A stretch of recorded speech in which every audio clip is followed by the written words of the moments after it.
faith.com. That's evidence, the number 4, faith.com. We're also on iTunes, where you can download podcasts, and we have a Facebook page that you can contact us at. In other words, we're all over the place. We are indeed.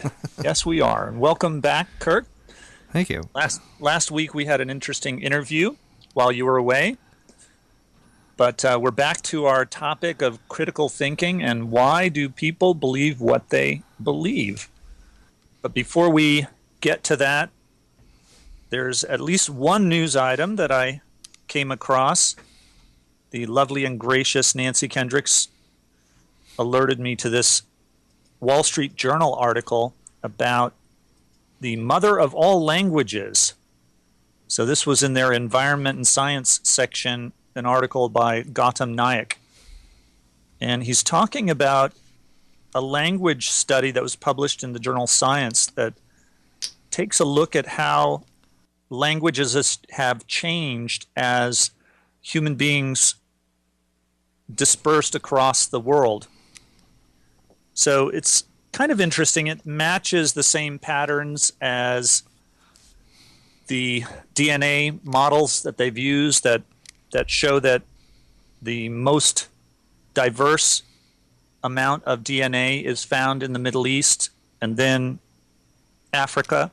And then as you go out from there and spread out across the world, you get less and less complex DNA, less and less possibilities of making different types of genes and different types of proteins as you go further away from that starting point.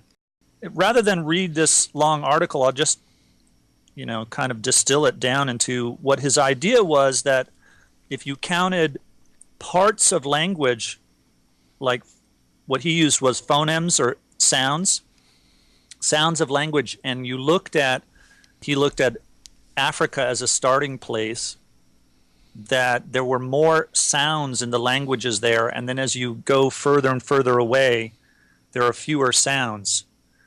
It's kind of interesting.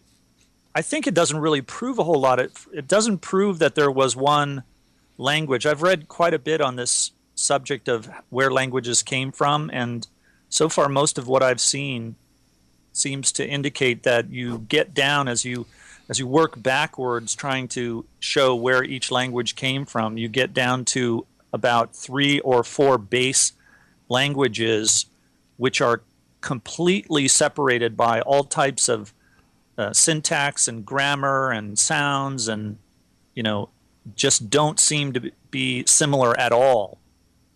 So I don't think his thesis is proved here just by showing. What he really is showing is that language decays over time. You mean like gangster rap? Oh, yeah. Well, could be.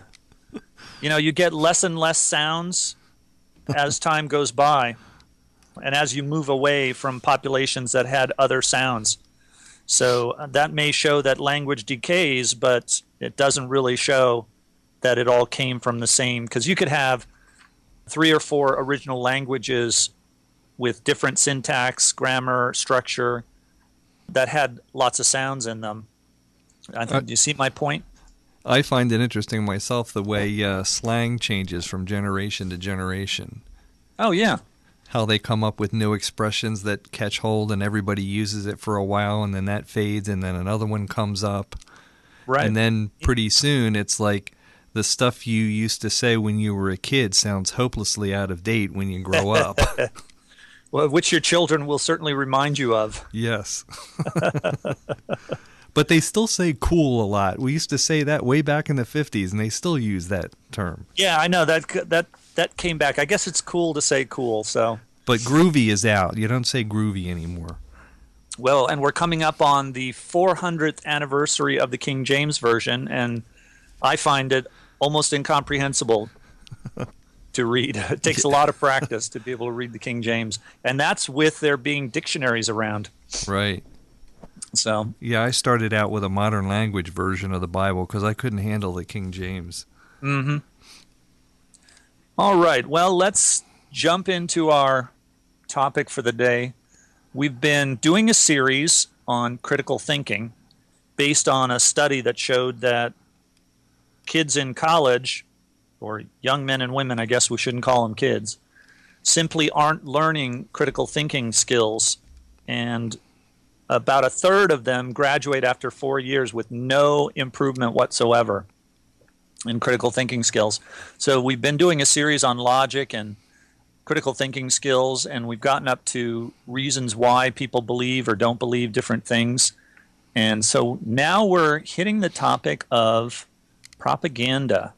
So that's an area that you addressed in your book, What is Truth, Kirk? So you want to introduce us to the idea of propaganda and what it is? Yes, I kind of wrapped up the end of my book with a pretty long chapter on propaganda, especially in our modern mass media, because it was kind of a learning process for me as I grew up. At one point I was one of those people that believed that everything you hear on TV must be true and everything that's printed in the newspaper must be true, or why is it in there?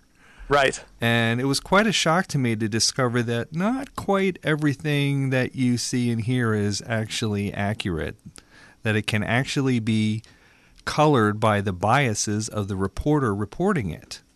Right, either intentionally or not intentionally. Yes, either way. Mm-hmm. And that was quite a shock to me to discover that, and it led me to a couple of different books, in particular a book called Bias by Bernard Goldberg, who was a reporter for years and years at CBS. Mm-hmm. And he started to notice over the years how the news reporting there was getting more and more slanted in certain directions, and he started to complain about it, and he was pretty much ostracized by the media for it. And that because really he opened. admitted that the media was biased? Yes, he wanted to study this issue, and he was surprised that every time he brought the issue up, everybody else was like, no, we can't talk about that. There's no such thing. Uh-huh. And reading that book really opened my eyes a lot. So when was that published? I'm interested in that book. I haven't heard of it. Just a few years ago. I would say about 5 or 6 years ago, and he's written a couple of books since. Okay, cool. And he's not really his background is not that of like either a conservative or a Republican. He was a Democrat. He is still a Democrat, and he doesn't fit the standard stereotypes of he must be a conservative if he believes all that and whatever. He's a person who worked in the industry and was very involved in it for years and years, and even he started to notice how the standards for accuracy and truth in the news business were kind of disappearing. Yep, and you sure see that today. Yes, and I've read a few books since about it, and it's gotten a lot worse since he wrote his book, oddly enough. Yeah, I like to. One of the ways you can measure this is simply by using the scan button on your radio when you're driving around. I'll listen to a news item on one station, and then I'll scan, and then you'll pick up NPR. Okay. And you'll hear the exact same news story given in a totally different way. From a totally different perspective. Exactly. And sometimes you do learn something new or different that wasn't picked up by the more conservative news organization. But usually what I see at least from NPR, is I see a tendency to leave out things. Yes. They just simply don't report the things that would make the left look bad.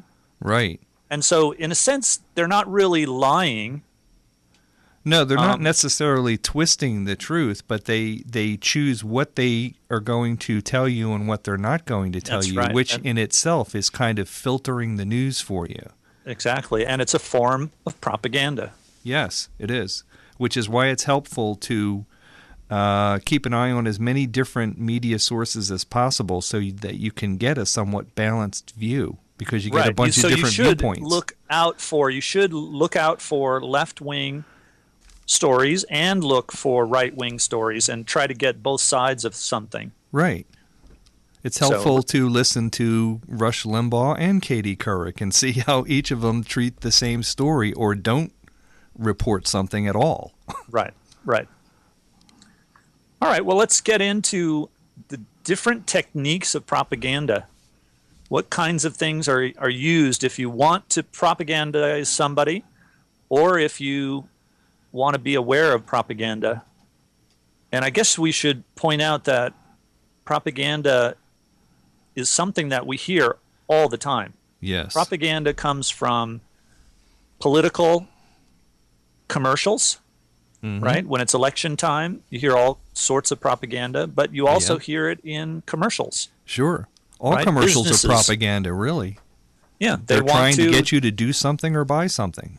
exactly right, or think a certain way. Right. So, and that makes them more successful at selling a product to you.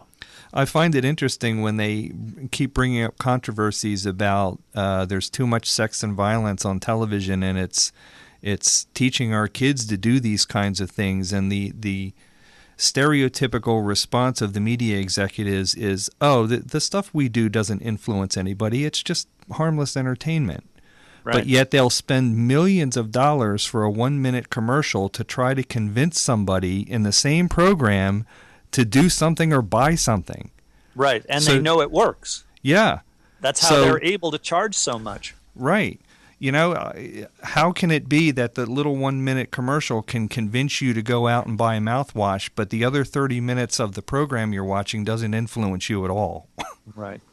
Yep, definitely not true. Doesn't make any sense. Okay, so what are the techniques? What should we look out for?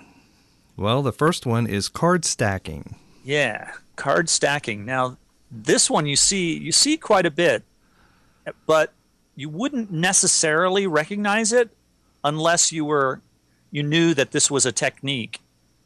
Sure, you would let's- expect someone to, if they're presenting an argument to you, to present their side of the argument. That's right. And so sometimes you don't recognize it because you just think, oh, well, or you know what?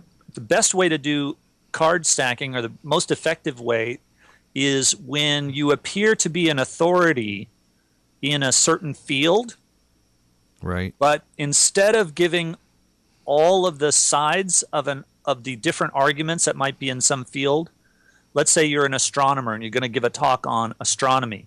Okay, well, there are all kinds of different theories about, say, star formation or Big Bang, or maybe your field is physics. I heard recently that there are 10 different theories about quantum mechanics. Right. So can you imagine if you're a physicist and you're giving a talk or you're writing a book, and instead of addressing those 10 theories, or at least say the few prominent ones, maybe there are 1 or 2 or 3 prominent theories, instead of addressing each one, you pretend that only one view, namely your view, is the only view out there. Right. That's called card stacking. Right. So you put everything in your favor. You not only talk about your view, but you only talk about the positive angle of your view, what evidence supports your view, Right. and nothing about anybody who disagrees with you. And nothing about any of the possible negatives. Right. Now, I've got a good example. I pulled it out of my library before the show because this is an incredible example of card stacking. It's a book called The Bible Unearthed, and it's by Israel Finkelstein and Neil Asher Silberman, 2 Israeli archaeologists. The subtitle of the book is Archaeology's New Vision of Ancient Israel and the Origin of its Sacred Texts. Okay. And it's all about the history of Israel. The funny thing is, it only gives one side, and it doesn't even acknowledge that there might be a difference of opinion. And I assume if it's a new viewpoint, it probably tries to debunk a lot of the old viewpoints. No, you would have that totally wrong. It doesn't do that at all. And that's It funny just pretends because that they don't exist. Exactly. That's what it does. Even in the subtitle, it says Archaeology's New Vision. Right. Do you know that there's not one word of the old vision in here? It's totally a presentation of all of the facts and evidences that support their view with not the slightest recognition that anyone might disagree with them. Okay. So this is a perfect example of card stacking. That goes on a lot. Yeah, it does. Really, it does. This is one of the things that when I took a class on speaking, one of the things they told us is if in argumentation, if you want to argue well, you should present your opponent's view first and then present your own. Oh, and interesting. People appreciate that because then they realize that, hey, you do understand both sides of the issue. And Right. So they're more likely to agree with you. But if you do something like these archaeologists did, and you happen to be a little bit knowledgeable about the field, it looks like a joke. They don't even really advance the argument. They don't advance the science or the field of archaeology because the field is wrestling right now. At any stage, it's wrestling at a certain level of these different theories about what happened in the past. Well, if you're going to write a book about archaeology, if you want to advance the cause of archaeology, then you ought to address those arguments that are going right now and not just give a one-sided approach, because nothing's been advanced since you didn't discuss any of the current issues. Right. If you come up with a whole different viewpoint and don't address anything about the old viewpoint, then it's like, well, why should we throw the old viewpoint out for the new viewpoint? Right. The only purpose it could possibly have, a book like this, is propaganda value.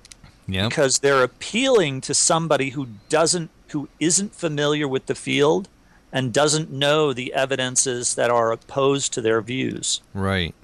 So it's like many of the atheist books that you see written now, where they only give one side of it, or they will, for instance, if they do talk about some of the arguments for the existence of God, they'll use arguments from ancient Greece, not letting anyone know that maybe those arguments have been better refined and, are much stronger now than the older, earlier arguments. Right. They'll use a deliberately outmoded version of the argument in order to better disprove it. Correct. Well, if you're just joining us, you're listening to Evidence for Faith. I'm Keith Kendricks. And I'm Kirk Hastings. If you want to email us, send your email to email@evidence4faith.com. All right, so that's the first card stacking, which is basically selective omission. You just leave out anything that disagrees with you and put everything in your favor. Give your own viewpoint and nothing else. Right. All right, next is name calling. Oh, this is another biggie today, too. Yep. We've heard it a lot, haven't we? Oh, yeah. So many TV calling, shows make a living by this. Right. Any kind of derogatory language, trying to arouse prejudice, basically. Now, the funny thing is about this is what you're trying to do is get the people listening to become prejudiced against your opponent. But one of the ways you can do that is by name calling them and calling them prejudiced. Right. Right? Oh, you only believe that because you're a bigot, you're a homophobe, you're prejudiced. Right. And why are you saying that? In order to prejudice those who are listening. Right. You're telling people to be prejudiced for your opinion and prejudice against someone else's. Even using the term prejudice as a derogatory name. Right. So any kind of a name calling, sarcasm, using humor, ridicule, trying to make somebody look bad, all fits under this category of name calling. It amuses me the way the term discrimination is thrown around so much today.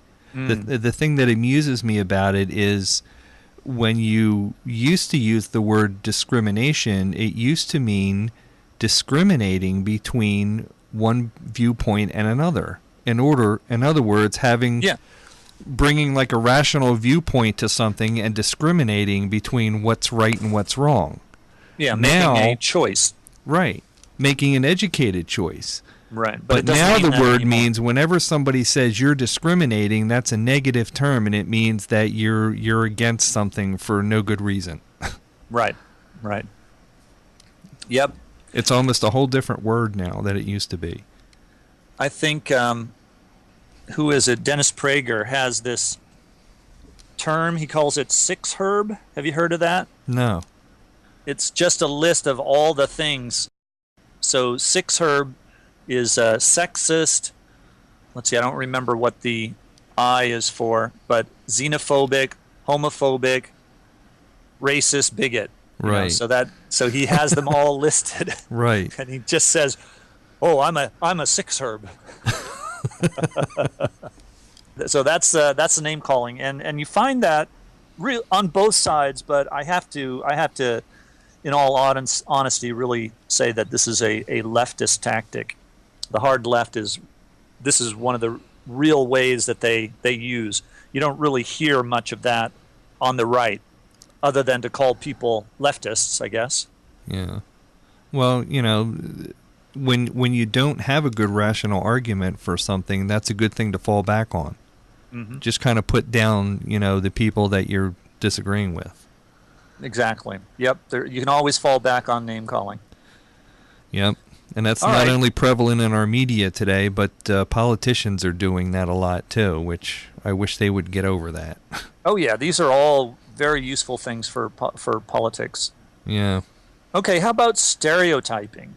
Stereotyping is the third method of propaganda that we need to be watching out for. Right.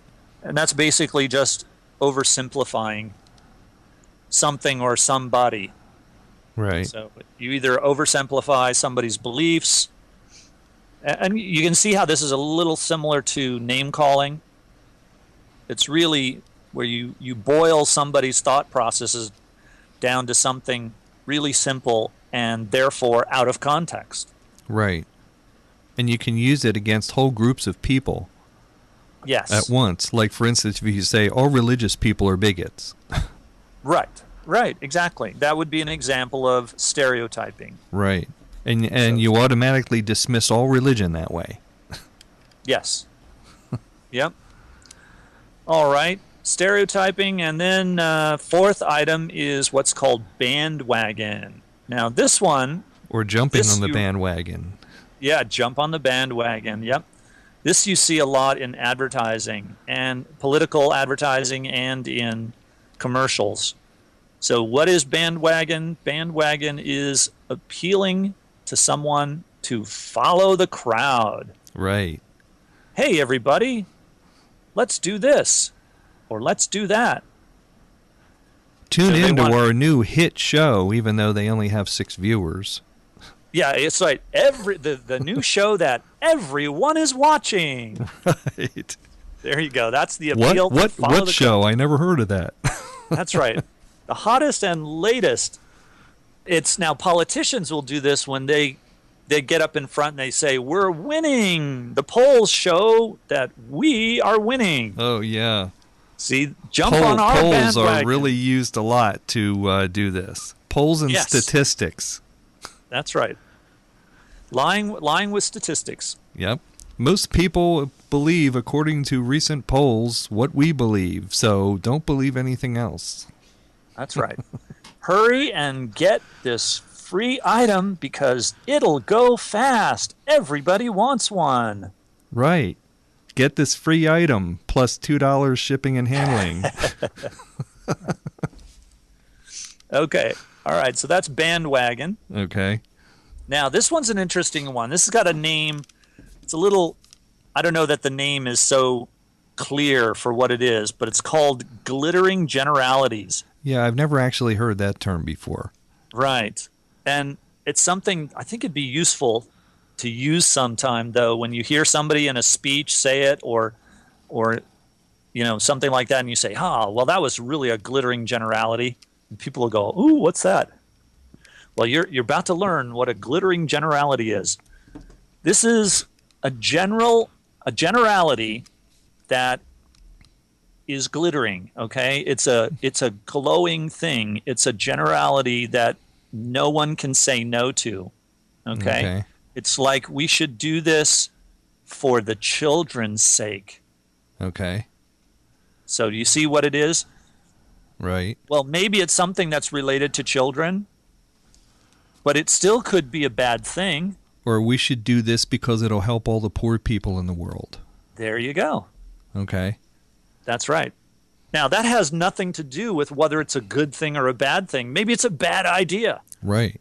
That you want to do whatever this is for poor people, but you're going to use a glittering generalization and get people to believe that they ought to be on your side. They ought to agree with you.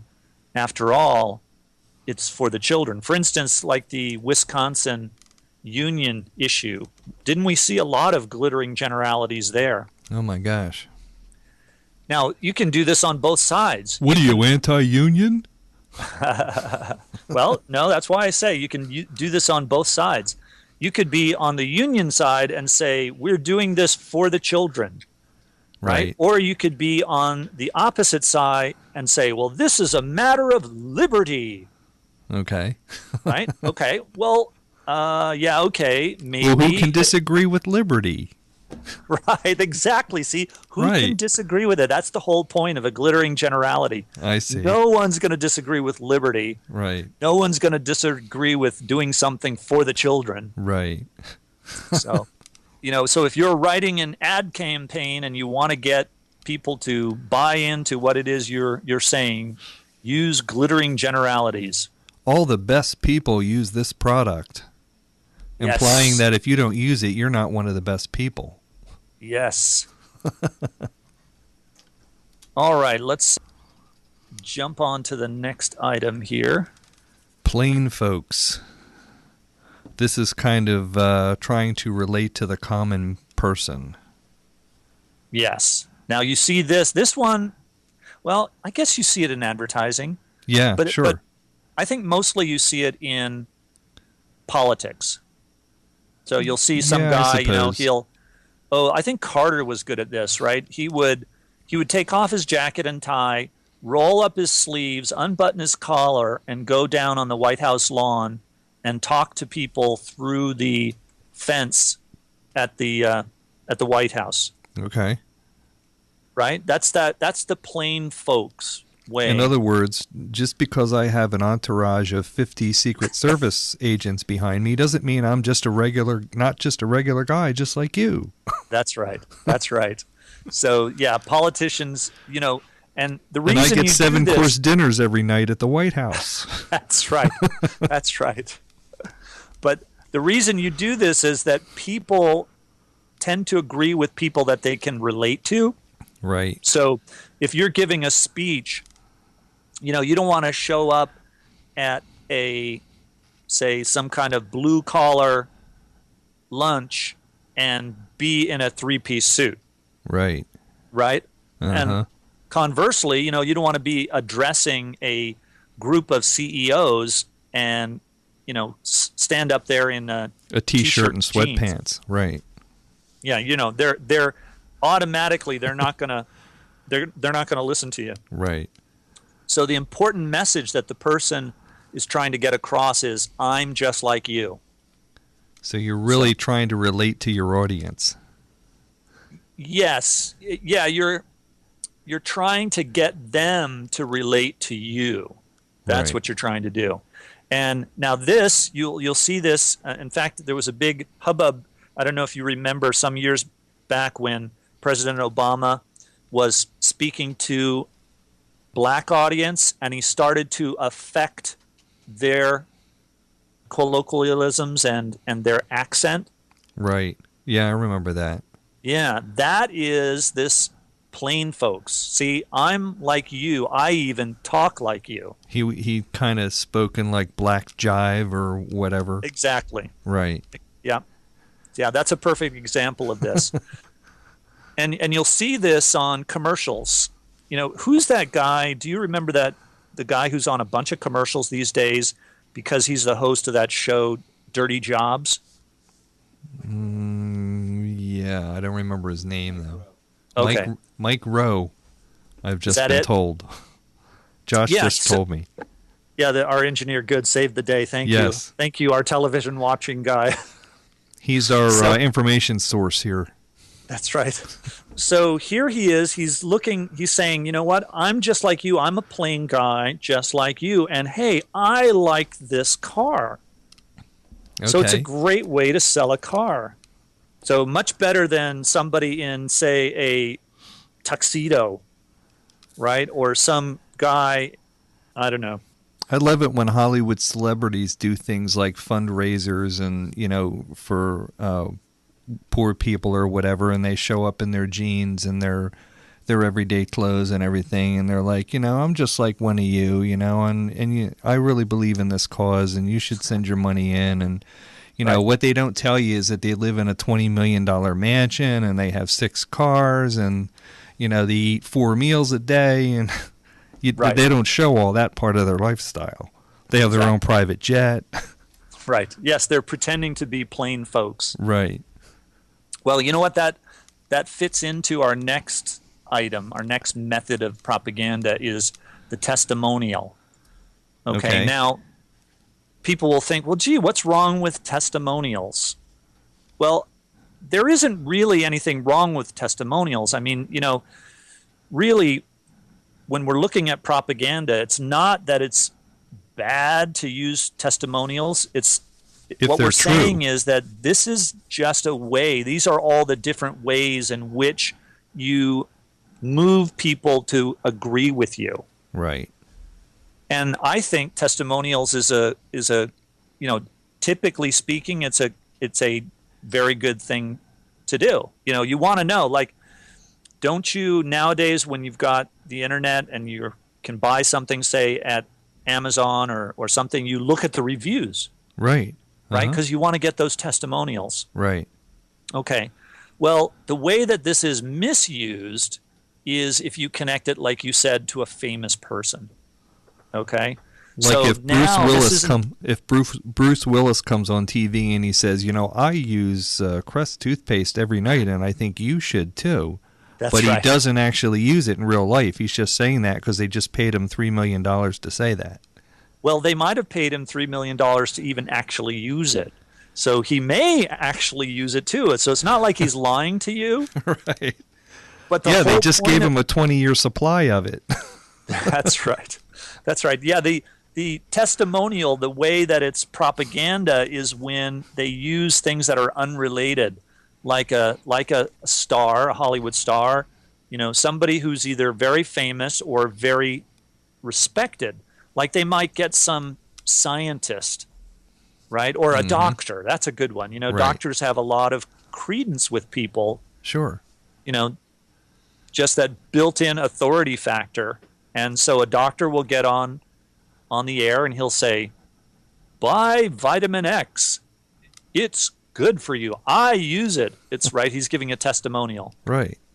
So that's one level of propaganda, testimonials. Okay. Next, transfer. All right, transfer. What is transfer? Now, this is one of the more insidious methods of propaganda. It's done kind of subconsciously. Of course, a lot of these are subconscious, like the plain folk thing where I dress up like you or I start talking like you. You're supposed to subconsciously resonate with the person, but this is even more insidious, I think. This kind of seems to relate to a couple of the earlier ones too, like possibly stereotyping or bandwagon. Yes. Yep. But specifically, transfer is where you link an idea. Okay, this is the idea that you're trying to put down. Yeah, let's pick put down. Dismiss. So you want to put down as an idea. So now you'll link that idea to something that the person doesn't like. Right. Okay, and you make a connection somehow. Now, this is what the Nazi propagandists were really good at in their propaganda films against the Jews. Right. What they would do is talk about the crowded Jewish ghettos. Right. Okay, but what was it that they were showing you on the film at the time that they're talking about the crowded Jewish ghettos? They would show dozens of scurrying rats crawling across the floor or crowding into a corner of a room. Uh-huh. So subconsciously, they want you to be thinking about rats when you're thinking about Jewish people. Right. And so this is one of the ways that propaganda gets people to think badly of others. Yeah. So now, of course, it could be used the opposite way. You could try to link something. Let's say, oh, you are selling, what are you selling? Beer. Okay, so you're selling beer. So you're going to transfer, you're going to do a transfer by linking beer to something that you know people like maybe a beach scene, a comfortable afternoon, maybe laying in a hammock, right? That's really comfortable. I like laying in hammocks. Or you show a guy drinking your beer and he's surrounded by all these gorgeous women that are all fawning over him. Yes. The implication is, yes, that if you drink our beer, you're going to attract women like flies. That's right. That's right. They use that one a lot. Yes, they do. Yep. So they're trying to transfer pleasure, trying to transfer all these positive feelings that you might have to their product. Right. Sex sells. Yes, it does. That drives me nuts when we have commercials where they talk about like how sexy the new car is. It's like, what is sexy about a car? That's right. It's just a bunch of wires and metal. What do you mean sexy? Well, I guess you've been married too long. All right. Be careful, now my wife's listening to this show. That's right. The last item, propaganda. This one is called exigency. I have no idea what that means. Exigency. Really? Well, okay, I do. I'm glad because I don't. Explain it to me. Exigency is where you try to convince somebody that there's an urgent need. Oh, okay. Okay. Well, so, every commercial has that. Yes, that's right. Exactly. Just about every commercial has got some feeling of exigency. You need this, and you need it right now. Yes, you can't wait. Hurry while supplies last. Right. Right? Or if you're one of the first 50 callers, call now. Receptionists, ready to take your your calls. call. Yep. That's right. So exigency is a form of propaganda to try to get you to do what they want you to do right away before you forget, all these feelings and stuff they've built up in you have gone away. Right. Yeah, that's a popular one. It's also can be used a lot of times for, maybe fundraisers for the poor, right? There's an urgent need. So they create, and now again, this can be true. This is, again, it's not that it's necessarily not true. It's just that they're doing it to try to get you, to convince you that you're going to, say, give money to this cause.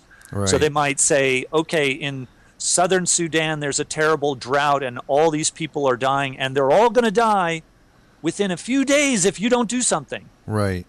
Okay. Uh-huh. Now, again, that might actually be true. That's not really the point. The point is that they're trying to convince you of something. They're trying to get you to think a certain way. Or to send them money. That's right. I guess, with all of these different methods, we're not saying that all propaganda is bad. In fact, really, in a sense, what we do on this show is a form of propaganda. We're trying to convince you to believe the same way we believe. Right. But we do it by honest means, by giving you good, strong evidence and good, solid, rational arguments. Right. And that's what you need to be looking for when you're reading a new book, watching a movie, listening to commercials, or trying to decide on who you're going to vote for. You need to really pay attention to, is this person using propaganda? Well, of course, they will be in some form, but is it legitimate? Is it a legitimate use of propaganda, or are they really just trying to manipulate you? Right. Right. So, well, if you're just joining us, you're listening to Evidence for Faith. I'm Keith Kendricks. And I'm Kirk Hastings. So, Kirk, we need to wrap up our series on critical thinking and why people believe the things they do. So I thought we'd jump into a little item that I came across in part of the research that we did for the show. Now, we talked about some of the kind of mental issues that come up and what makes a person believe something and what makes somebody else not believe the same evidence, the same arguments. Right. And we looked at all those different things.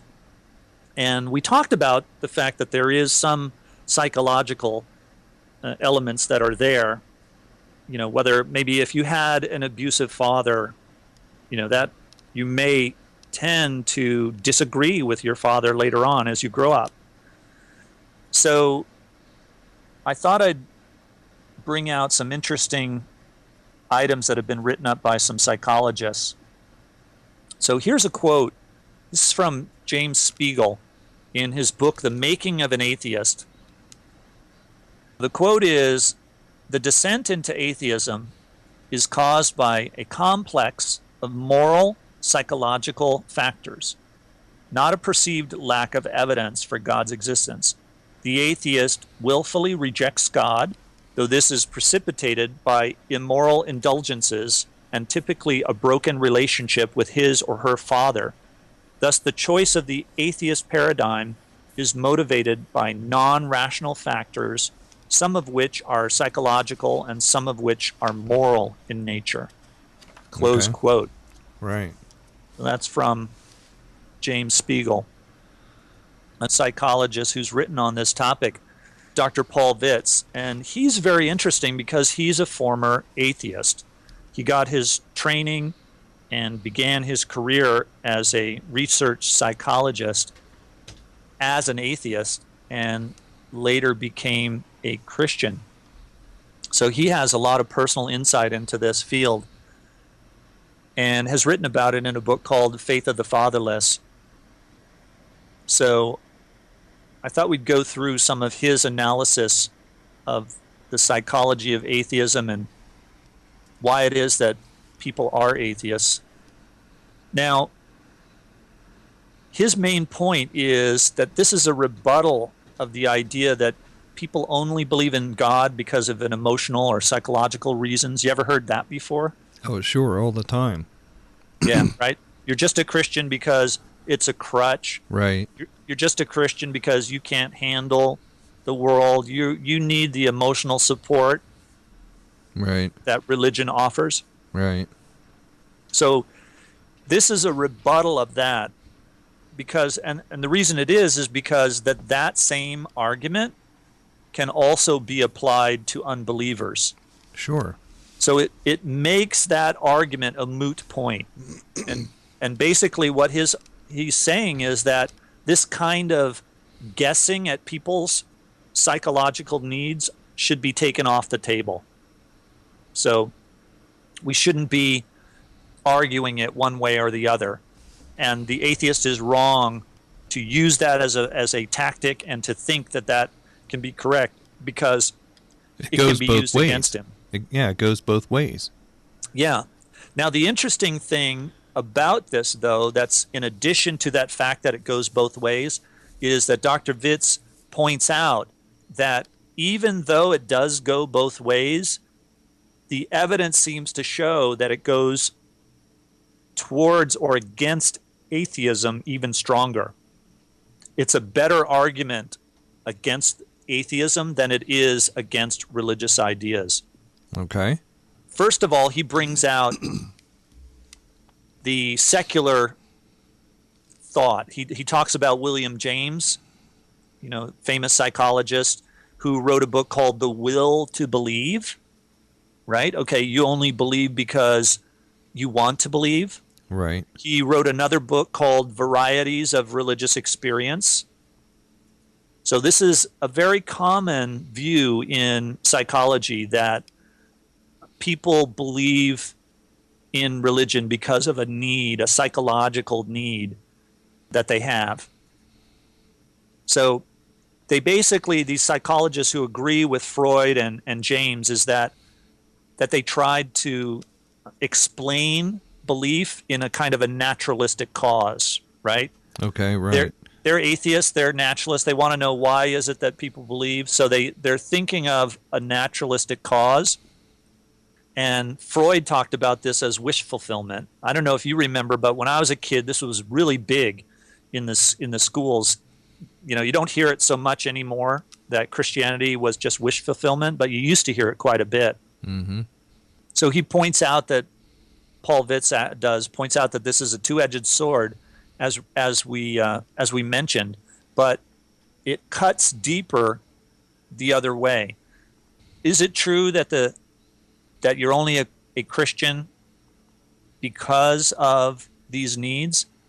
Maybe it's true that the major reason for rejecting God is not rational, but it's emotional, moral, and psychological. And that, actually, you know, if you look at what Scripture says about why people don't believe, Scripture seems to imply this too. Even though Scripture says we ought to give a reasonable defense, Mm-hmm. we ought to give rational arguments, we ought to persuade, it also shows us that there's deep moral, psychological, and emotional needs that people have for being atheists, right? So there's a Okay. lot of psychological pressures, a lot of motives that lie behind unbelief. Right. Some people obviously have more serious, it's more serious psychological barriers to belief than others. I know for me, I didn't really have much of a psychological or emotional. The moment I heard a really strong argument for the existence of God, I accepted it. There wasn't really anything psychologically a big barrier, but lots of people do have this problem. They'll hear really good, solid, strong arguments that God exists, that the Bible is reliable, that Jesus rose from the dead, and they still find that they can't bring themselves to believe. They have these psychological barriers. And emotional barriers. Yes. Right. Now that doesn't, mean that we don't have free choice, right? We still do have a free choice to accept or reject God. We still will be held accountable. Sure. But, that's not to say that there aren't these arguments, these are not arguments, but psychological issues. Okay. So there seems to be this assumption that belief in God is based on all sorts of irrational, immature needs, right? Well, that in itself is stereotyping. Yes, it is. That's right. This is a good example of stereotyping. You hear that a lot in atheist circles, that, as atheists, we're rational and reasonable, but as a religious person, you're emotionally immature and unstable, or else you wouldn't believe that. That's right. That's a stereotype, just like we were just talking about a few minutes ago. Yeah, but we know that that's not really true because of a lot of the testimonies that Christians give when they come to believe, and then they tell us what their reasons were for not believing, and it turns out that they're very shallow, mostly. There are a lot of very shallow reasons for unbelief. And again, this goes back to the things that we talked about in the past shows, things like socialization, things like peer pressure. Is peer pressure a good reason for being an atheist? No, but many people are because of peer pressure, right, or just simple convenience. We talked about that. It's pretty inconvenient being a Christian, having to give up money and time and, and not think of yourself all the time. Yep.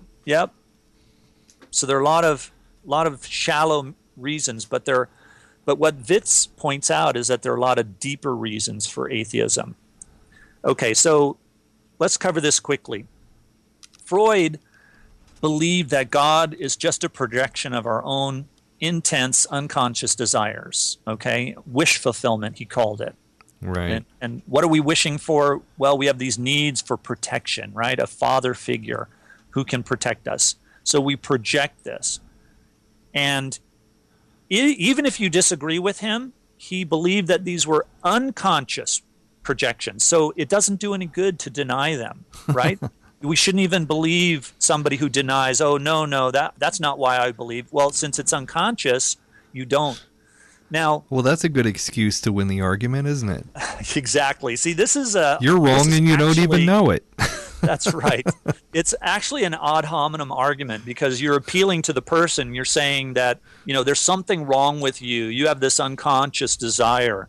And that's just an ad hominem argument. So it's irrational to It's not really looking at the rational evidence for and against. It's looking at the person and saying, oh, you have all these wrong reasons for believing in this. Yep. So Freud wrote a book called The Future of an Illusion, right, in which he said that religious ideas are illusions. Okay. And he talked about the benevolent father. But he made a mistake because very few early religions and even a lot of modern religions see God as a benevolent father, right? Only Judaism and Christianity. But what about Hinduism and Buddhism and many of the ancient pagan religions did not see God as a benevolent father. So it really doesn't fit into it. And some religions see God as an impersonal force that has nothing to do with benevolence. Right. And also this idea of projection, it doesn't derive from psychoanalysis itself. It's simply, and Freud said this himself, that this was just a personal predilection. And he actually borrowed it from Feuerbach in 1840. So really quickly then, the interesting point that Witz points out is that if you turn this idea towards atheism, you actually pick up the psychoanalysis theories of Freud, because in psychoanalysis, the central feature of psychoanalysis is the Oedipus complex, where you hate your father and you love your mother. Right. And you want to, when you're a little child between age 3 and 6, you develop this desire to supplant your father, and then it gets resolved normally. But guess what happens? It can pop out later, and it causes adolescent hostility and towards authority figures. So Freud basically believed that all of the neuroses of the world, just about everything, was based on this universal Oedipus complex. But guess what? That fits right in with atheism. So, well, we have to wrap it up now, and we appreciate everybody listening. You have been listening to Evidence for Faith. I'm Keith Kendricks. And I'm Kirk Hastings. Join us again next Sunday at 4 p.m. for more reasons to believe. And always remember that the best reason for being a Christian is because it's true.